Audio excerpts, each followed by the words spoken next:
जे खरं झालेलं आहे किंवा ते खरंच झालेले विमान पेट घेतलेले विमान। अजित पवारांसह 6 जणांचा या विमान अपघातात मृत्यू झाल्याची माहिती समोर आली आहे। उपमुख्यमंत्री अजित पवारांसह 6 जणांचा मृत्यू या भीषण विमान अपघातात झालेला आहे। डीजीसीए कडून ही माहिती देण्यात आलेली आहे। 6 जणांचा मृत्यू या विमान अपघातात झालेला आहे। मोठा विमान अपघात झालेला आहे आणि यात अजित पवारांसह 6 जणांचा मृत्यू झालेला आहे। महाराष्ट्राचे उपमुख्यमंत्री अजित पवार यांचा विमान अपघातात मृत्यू झालेला आहे।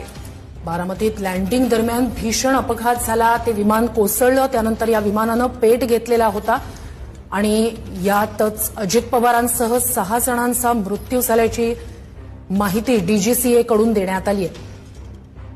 अत्यंत धक्कादायक। सकाळी सभेसाठी म्हणून अजित पवार निघालेले होते मुंबईहून। ज्या विमानानं ते छोट्या विमानानं जे नेहमी प्रवास करत असतात तशाच स्वरूपाचं हे छोटं विमान होतं। मात्र बारामतीत लँडिंग दरम्यान अजित पवारांच्या या विमानाला भीषण अपघात झाला।